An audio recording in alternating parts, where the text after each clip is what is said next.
Yeah, that's an interesting question. Well, what's interesting, because as soon as you said that about mastering, I suddenly started thinking to myself, then why does every mastering engineer on YouTube teach mixing and production now? Have you noticed that? Like, there's all this, like, every day I open up some ad for a mastering engineer that's now teaching mixing and production. So yeah, maybe he's very, very blessed that he can stick to mastering. I mean, there are a handful of guys and girls that are incredible at mastering and are able to make a really good living at it without having to do other things as well. I love those guys. I only master my tracks if the band has zero budget. If the artist has no budget, then we do our own quick master.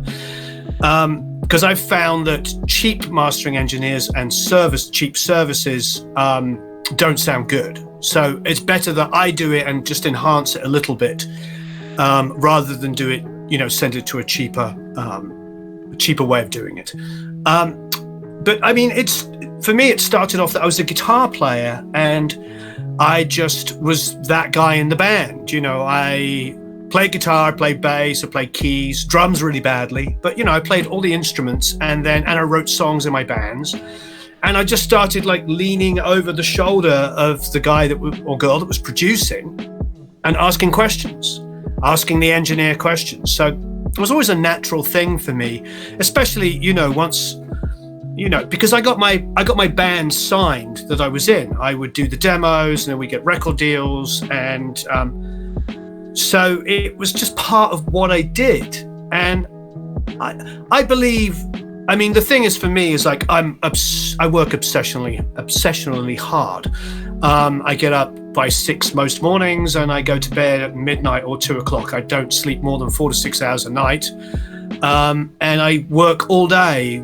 If you see all the YouTube comments that are answered, that's me. I answer the comments.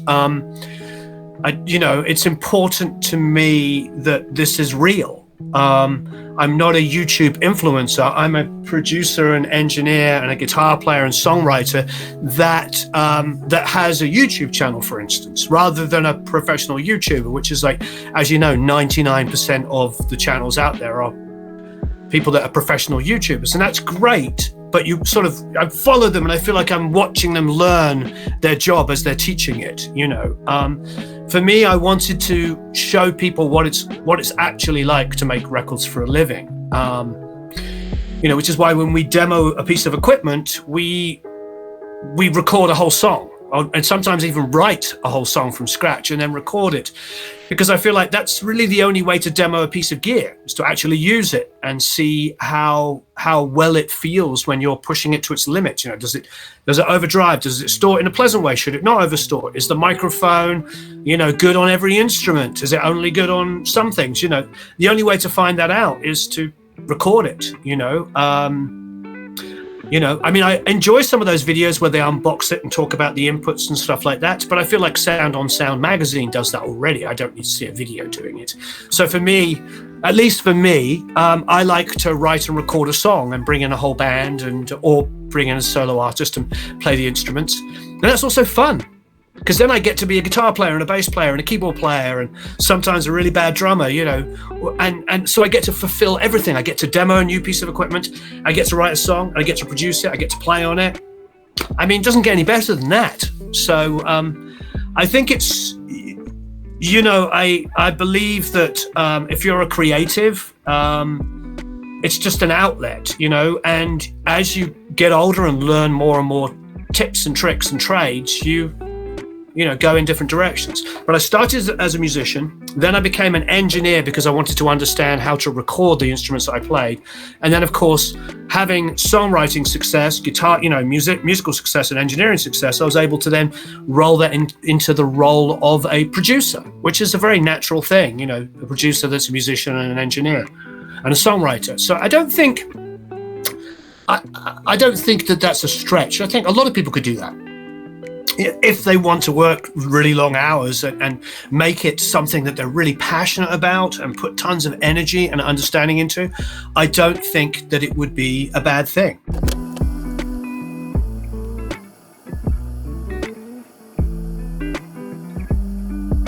Well, I mean, obviously I have Eric, and I have, who helps out in a lot of stuff. So, having team members really, really helps. It does get a bit overwhelming at times, but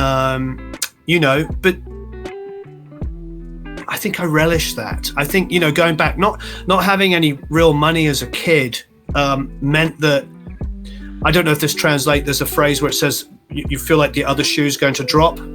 Well, that means that if you're not working and trying to build new things and do great stuff, you feel like it's all going to disappear. It's an advantage I have of not growing up with any kind of money, where a lot of my friends that grew up wealthy, they're not in fear of that. They have a sort of they don't have that fear. So a lot of them don't tend to work as hard because they have, they might be independently wealthy, or their family is, or something like that. Either way, it was an advantage to me. It was a huge advantage because it meant that I had to work really hard for stuff. I mean, I bought my first house when I was 19, and I came from like no money. I just felt like I just was always pushing for something I wanted to achieve. It was really, really important for me to be a success in myself. I don't really honestly care what other people think of what success is, but for me, I know what success is. And it's not all about the money. It's about doing what I love and making money as a consequence of doing what I love, and always pushing the boundaries and trying to do better. And then obviously in the last few years, it's about helping people and because so many people fall through the cracks. They don't fit into the mold of what it's supposed to be, and that is how I felt growing up. So I love helping those people.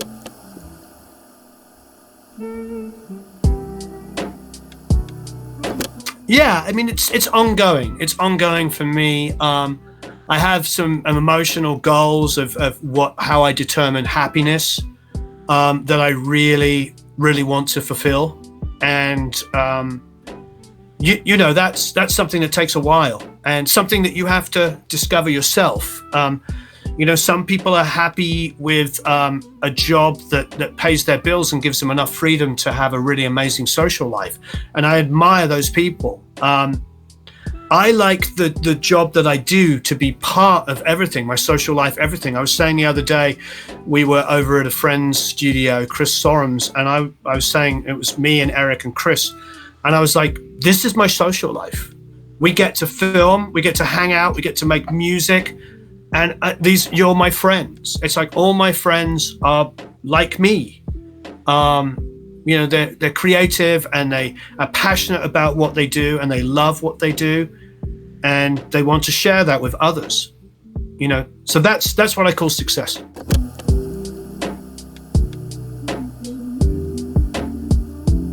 Yeah, it's a fantastic question. Yes, I mean, I try as much as I can to work from home. It's very difficult to do that with certain things like filming like this and stuff like that. But I do try to work from home these days. I don't get as many hours at home as I'd like, but to me, it's important to provide for my family. And so it's like, I want to give them everything that I didn't have growing up. And sometimes that means working long hours to fulfill those dreams. So it's always a balance. You want to be close to your kids and you want them to love you, but you also want to make sure that they have a good education, that they enjoy their life, that they have opportunity, and that they feel good in themselves, they feel secure in themselves. So it's always a combination of, it's a balance, and you can't always achieve it. You can only do your best. Sometimes one thing suffers for the other and vice versa. All you can do in life is try your hardest to achieve that, and then not beat yourself up if you're not fulfilling one or the other. Well, it is difficult. Yeah, I mean, it is difficult because, everything here you pay for. It's completely different. Yeah. Obviously, in Europe, you have healthcare that I don't want to tell you how much we pay in healthcare. It's a lot for a family and employees and stuff like that. It's a lot. But everything's adjusted for that. Everything's adjusted for it. It's just, I have that conversation with my mum. She'll be like, oh, can't you just take a few days off and then come over and see me and do this and that? And I'm like, no, because if I'm not working, then I'm not paying the bills. It's a reality. But that's what I mean. It's like, I also have an expectation of what kind of life I want to provide for my family. So that means I do have to work very hard to do that.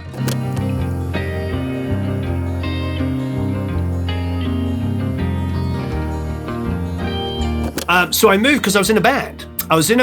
And our publisher for our band wanted to get us signed to an American label. And we'd already put out a couple of singles in England, which had done in the UK, which had done fairly well. And he was like, but you're more of an American sounding band. So let me take you to America. Let's make the record in America, finish it up, and then we'll get a label to sign you. And we had a ton of interest. I've never seen anything like it, like a ton of interest of people looking to sign us. And we signed, and then we put out the album and we toured. And then I started another band and got another record deal.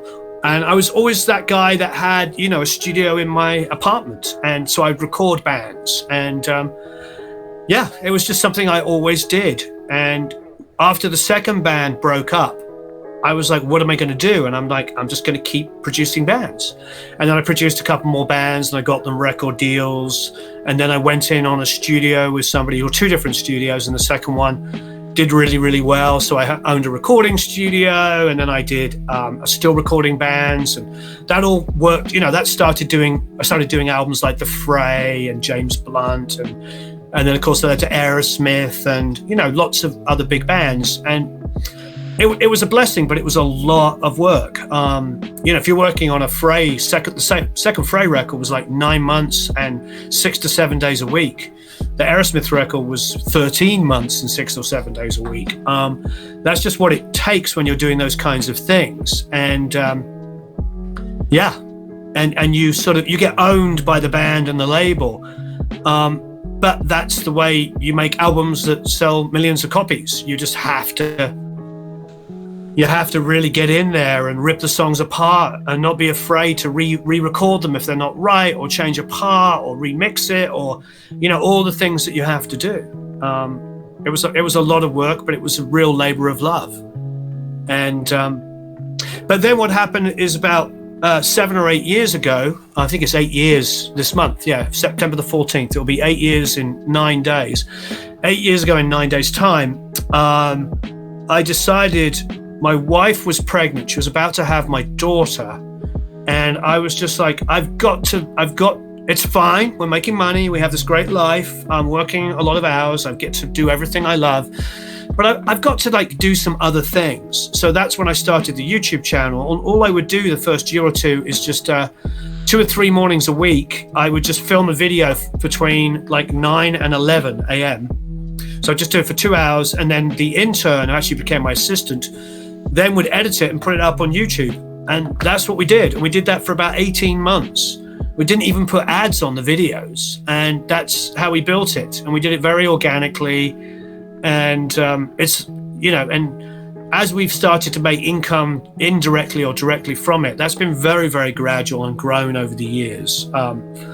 It just kind of all grew organically from there. And I got to enjoy it. I mean, I've written a book. A book comes out for Christmas. It's going to be a recording book. I mean, these are all the things that I love.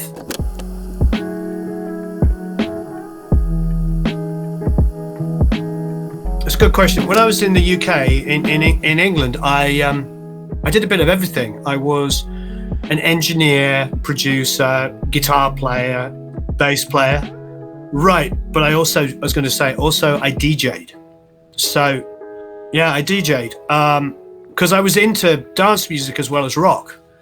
And then what happened when I moved to LA, after my first band broke up, to make extra money I was still when I was in my first band, I used to DJ, and I'd DJ hair conferences, and it was great money, and I would DJ, and I really, really loved it. I did dance music in England as well as doing, because, back in the UK in the late 80s, early 90s, when I first started coming up doing stuff, that music was huge. As you know, Europe was massive. It was like 15 years ahead of the US. You came here, and maybe by the late 90s, they had like Moby and a couple of other things. But, essentially it went back to the 80s in Europe. And so it was great. So if it was now, 2022, and I was the same age again, I would still probably be DJing and playing guitar or whatever. And I'd probably be doing remixing and production like that.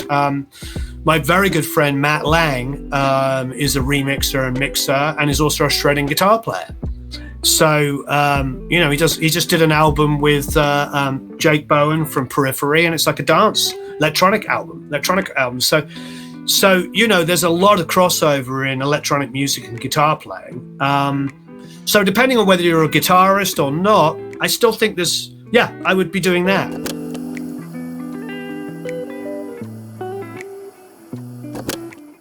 Oh yeah, absolutely. Well, I mean, the good thing about doing those interviews is I learn a lot from talking to amazing producers, engineers, and mixers. I really, really enjoy it. But at the same time, I learned a lot from Dave Jordan when I was working with him. I learned a lot from Jack Douglas working with him. He's more about the psychology of artists and getting great performances. And then, honestly, I learned a lot from the bands, because the bands come in with crazy, cool, creative ideas. And I think I have this conversation a lot with prospective producers and engineers that are up and coming. And they say, the musicians aren't very professional. And I just go, they don't need to be professional. Yeah, they need to be creative. And it can't be a streamlined, perfect business. This isn't a conveyor belt business. I know a lot of records in the late 90s and early 2000s, especially the rock records, were very conveyor belts. When you go back and listen to a lot of the emo records, they're all like,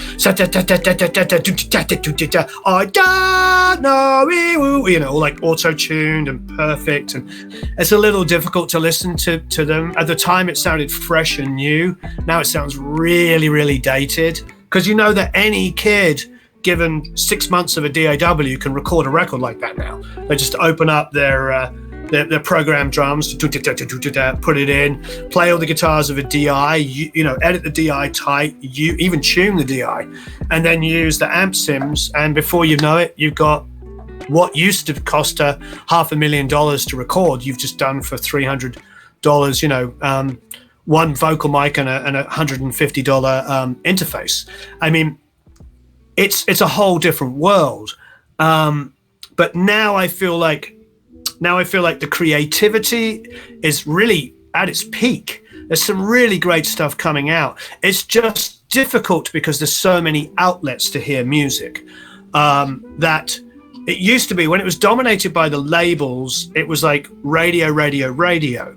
So anything that would cut through the radio and become huge would get you very, very excited. But now it's very competitive. There's so much stuff coming out, and there's a lot of really good stuff. The problem is that, as the phrase goes, good is the enemy of great.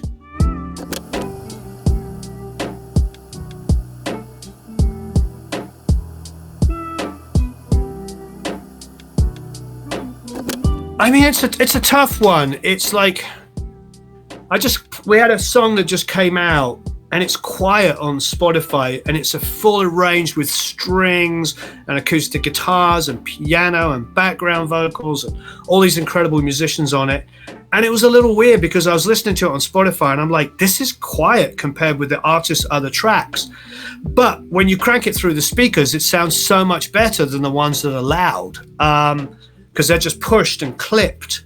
So it's really a catch-22, to try and get it absolutely amazing. I don't know what the secret is there. I really don't know what the secret is. I feel like you need to figure out what the genre you're doing is, and then listen to the stuff that's competitive in that genre and make sure you're beating that genre. with the song that we put out, because it's big and open, it sucks that the loud pop songs either side of it are going to be like, but I also have to remember that if somebody's listening to that track, maybe they're listening to more beautiful open songs like that, you know. So I think the secret is, yes, go and check out the other stuff in your genre and make sure that you're competitive with it. Like, is it going to jump out of the speakers in the same way?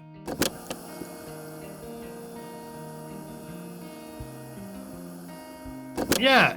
To me, it seems like, well, you know, they don't have to be brand new. It's like, what are the ones I use? And I realize I still use certain plugins on a daily basis. You know, the Waves MV2 and the Waves R Bass are two of the best plugins ever made.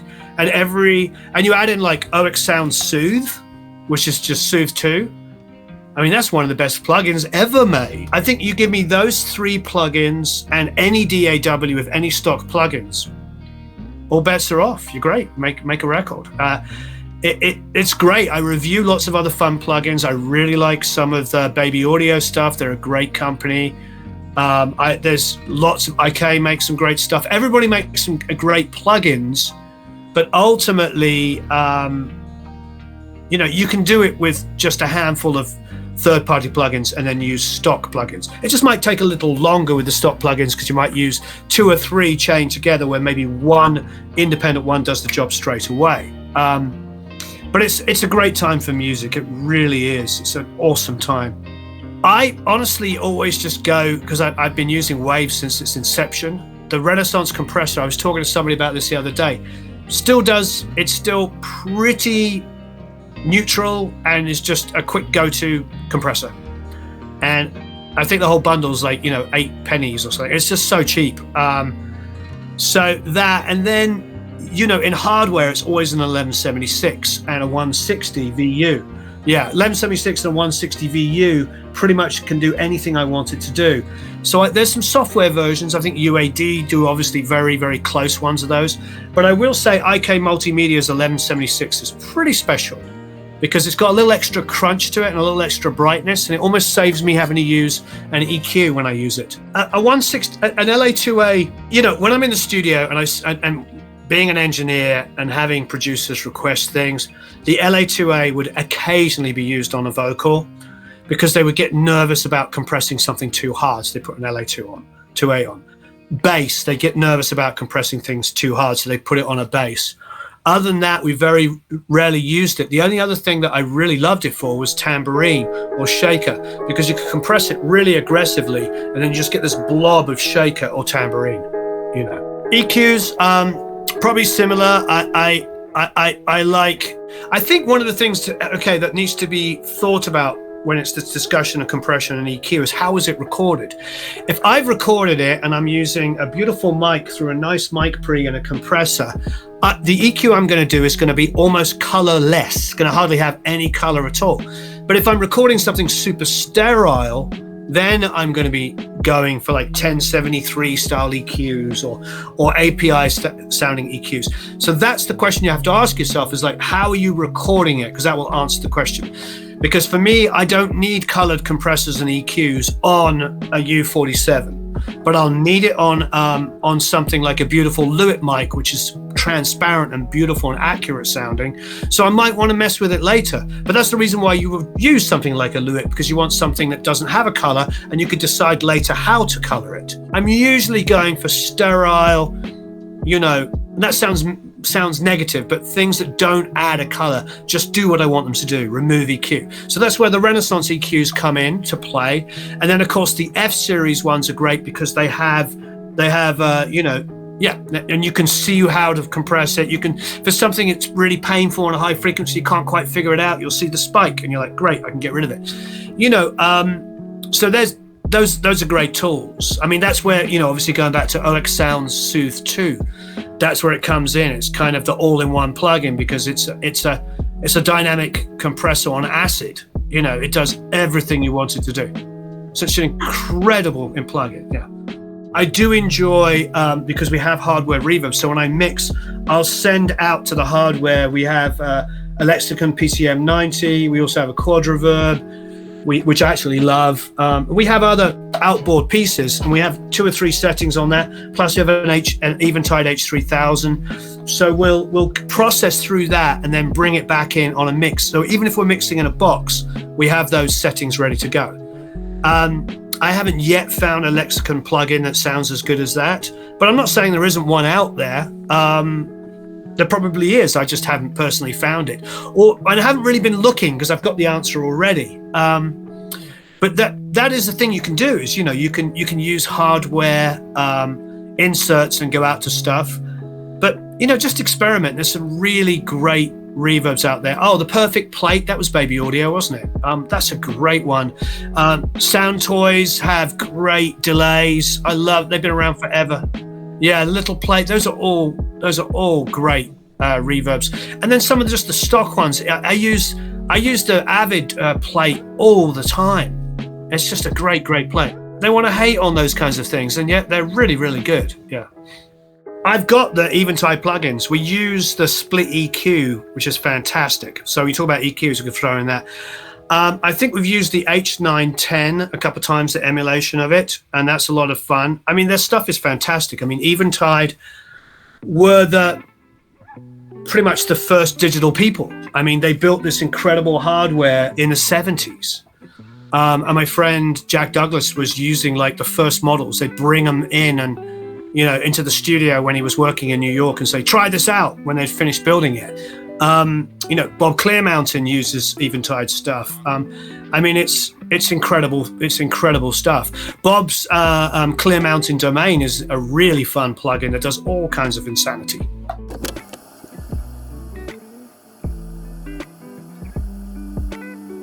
The interface I've been most impressed with for the money is the Evo. I don't know if you watch Julian Klaus's YouTube channel. He tests his interfaces, and the Audient and the Evos are always at the top. And I was talking to Audient actually this morning, and I said, you may have shot yourself in the foot, because I use the ID14 all the time. But that Evo preamp is a different style preamp. It's really fantastic. And I don't remember what it is. It's like 150 or something like that. It's cheap. Yeah, so that's my favorite in that class. Headphones, cheaper headphones. It's always Audio-Technica. Their entry-level stuff is so good. We did a test the other day, and the difference between a $49 headphone and 150 was like this, like barely anything. Couldn't believe how good their cheap headphones were. Microphones, yeah. I mean, I think the entry level, there's some good competition in there, because I mean, the Lewitt's always going to come out really, really well. It always beats out most people in that price range. I do really love it. But then there's a couple of Mojaves, and then Loughton's cheapest mic is really good. I can't remember if it's the 500 or not.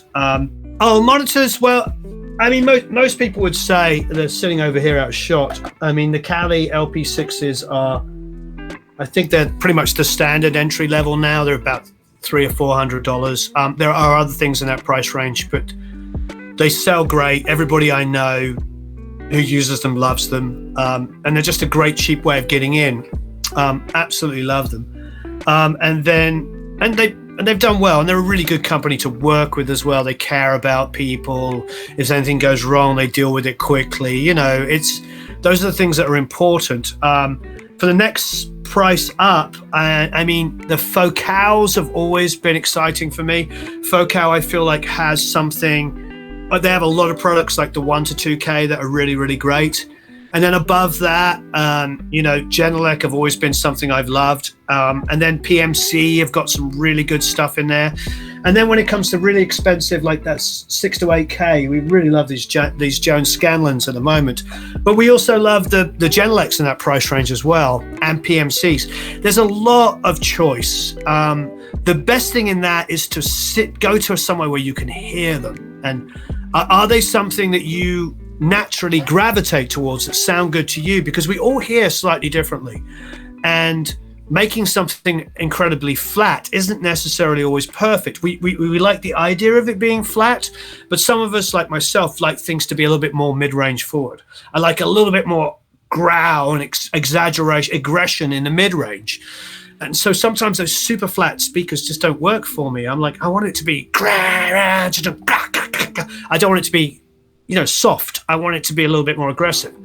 The focals tend to be a little bit softer, but the room we built in the house is a lot more acoustically treated, and the focals in there sound superb. And I don't remember which models they are, but I think they're about $1,400. So there might be the alphas or the shapes. Yeah, about $1,200, $1,400, and they're amazing. They're really, really good. So, and the fact that everything's powered these days is crazy, because when I was a kid, of course, you had to buy a power amp and speakers. NS10s in the 90s, you'd always have to go out and buy a power amp. So it's such a great world. Monitors now of $300 and above are better than the monitors that you used to spend thousands of dollars on back in like the 80s. The quality has come up so much. It's just a great time, like we were saying earlier, a great time to be making music. And choice on headphones, I've got the Clear Pro focals, which are quite expensive, and they're amazing. I've got those, but then I work on all kinds of stuff. We have some ultrasounds, but they blew up and we couldn't get them repaired, unfortunately. Biodynamic make the 1990s, 770s, 990s. Those are phenomenal. Sennheiser, of course, the 280s are like an industry standard. There's a lot of choice. I personally don't feel like if you're up and coming that you've never worked on a certain piece of equipment that you need to buy them. Sony 7506s are pretty cool, but they're a headphone that were a standard back in the 80s and 90s. It doesn't mean that you have to buy them now. Just the same way you don't need NS10s anymore. You don't need NS10s, you don't need 70. They're good speakers, but why would you go out and hunt out and buy a secondhand pair of NS10s?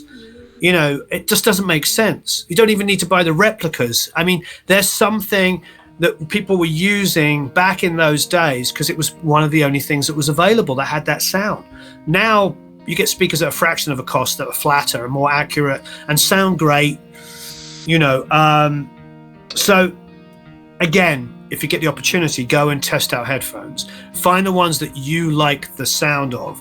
Bring in music that you know. Listen to music that you know through the speakers. Bring in music that you know and listen through headphones, I think with mics, you could get away with something like that Eluit LCT 540 and a 57, and maybe get a Roya R10, one of those kind of cheap ribbons if you want a ribbon mic. And that's, you pretty much got it covered in most situations, unless you're recording a drum kit. But if you're doing guitars and bass and acoustic and vocals, you only need 2 or 3 microphones 90% of the time. And then it depends on your environment. If you're going to go and record live drums, go to a studio that you can record live drums in for that one day and track all the drums you need,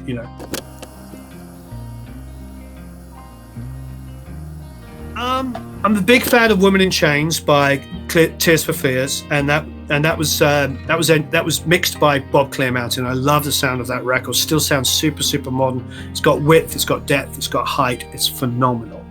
So big fan of that record. And then I just kind of move around between things that I love that are inspiring and things that I know that I grew up on. I've listened to Bohemian Rhapsody maybe 100,000 times. So even though it's not modern hi-fi sounding, I know what it sounds like. And it sounds pretty darn good, yeah. But there's a lot of modern recordings, hi-fi sounding stuff. Lots of people like The Night Fly by Donald Fagen. It doesn't have the lows that we're used to now. But if you can listen, the best thing to do is listen to a bunch of stuff. We had these Eve monitors up, and we really enjoyed them because they sounded good on everything. And then a couple of the guys at work here came in and started playing like modern dance music, and we couldn't believe how good they sounded. The low end was so full, but just tight enough that it sounded good, but it wasn't like flopping all over the place. And they weren't very big. I think they were like, what were they, SC205s or something like that? And they're a foot. And so very impressed with Eve for low end, like really, really impressed. But then, Adam make great monitors as well. It's really hard to get too opinionated, because it does come down, it's like beauty. It's in the eye of the beholder.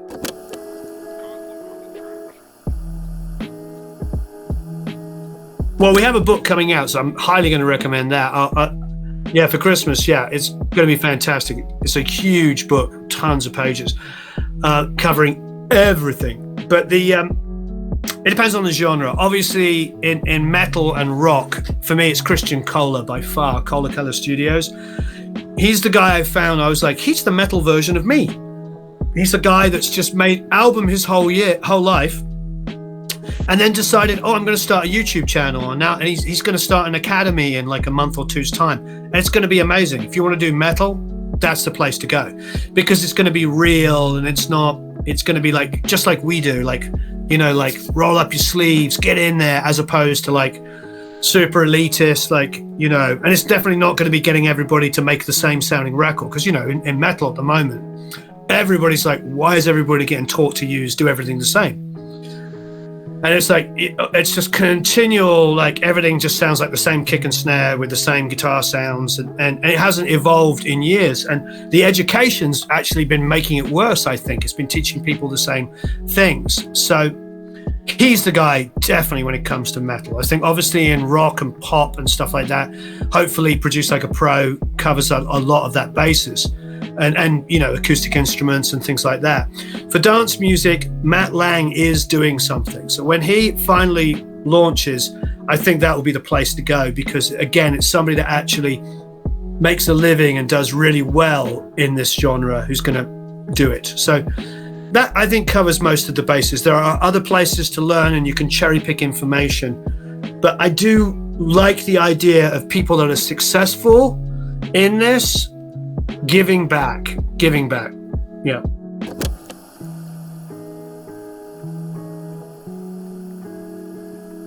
I'm a reader.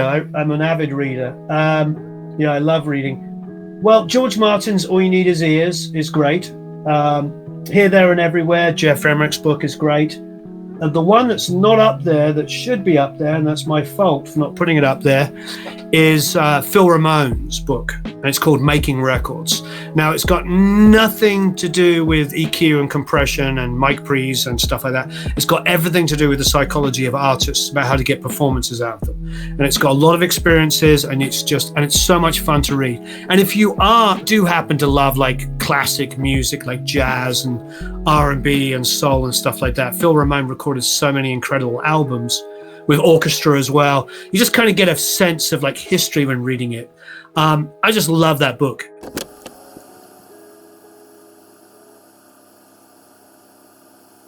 I do think you have to follow your heart. I really do. I think that following your heart can sometimes be the not the easiest road, but you have to follow your heart, because if you don't feel fulfilled, then why are you doing it? I think you have to follow your heart.